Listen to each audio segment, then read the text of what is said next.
Yep.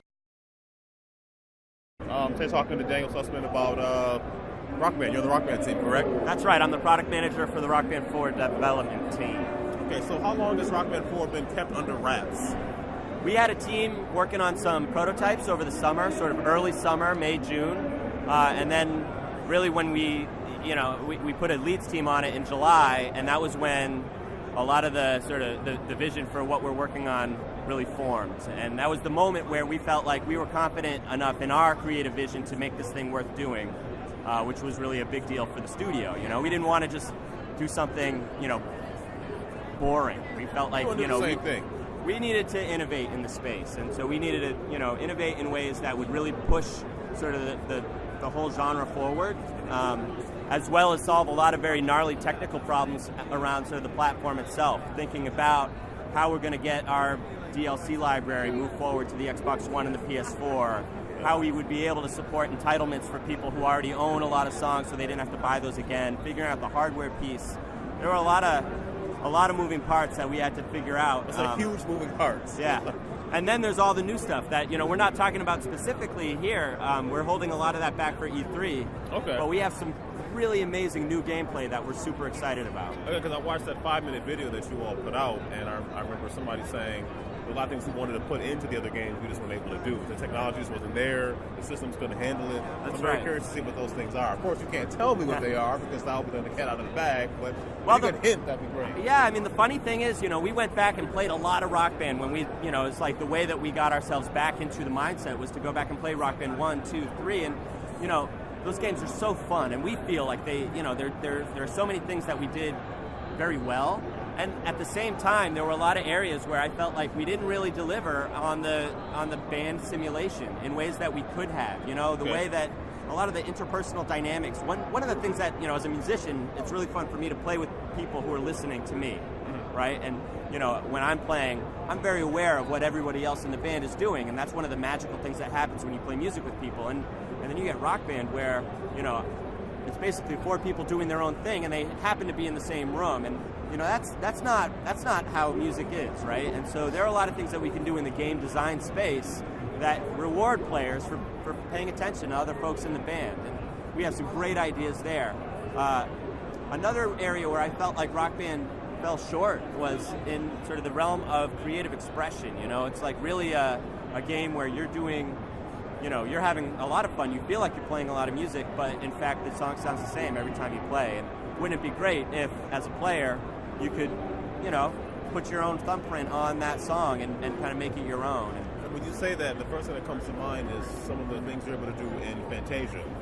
Take a song and tweak it. Is that something along those lines, or something completely different? It's something more creative.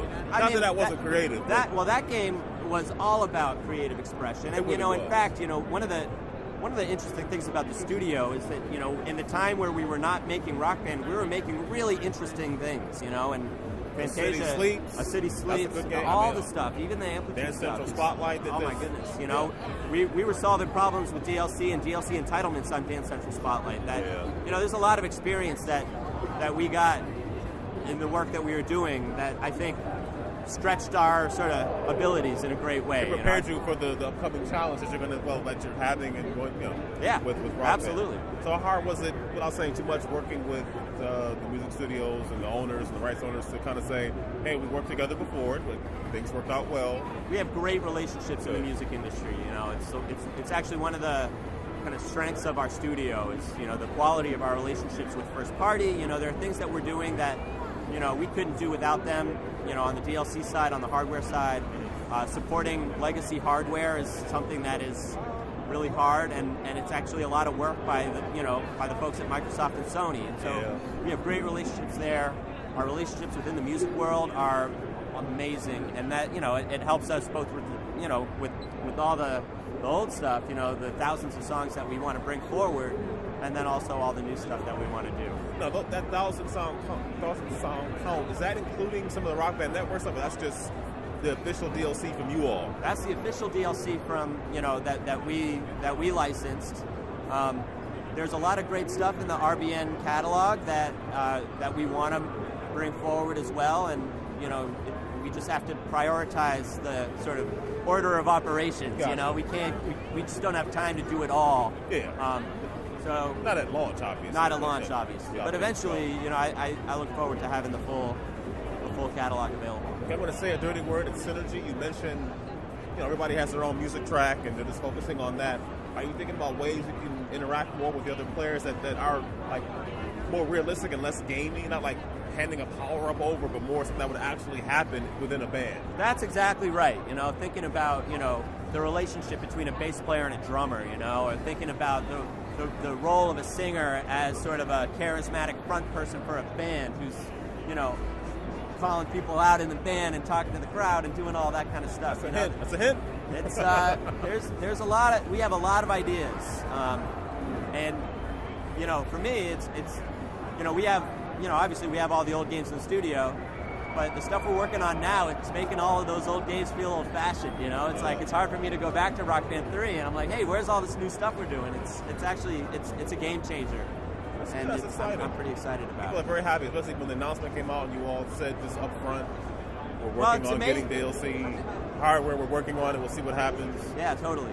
I mean, the funny thing about PAX, is like we had our announcement. Obviously the news came out on Thursday, and a lot of people were just like, boom. It's like took over the internet. We're like, there's a lot of enthusiasm and excitement, and then we're here at the show, and we're showing Amplitude, we have our music VR, we have A City Sleeps, and people are soaking up the creative juices that are flowing from the studio right now. It's there's a lot going on, and it's actually awesome just to see here people play.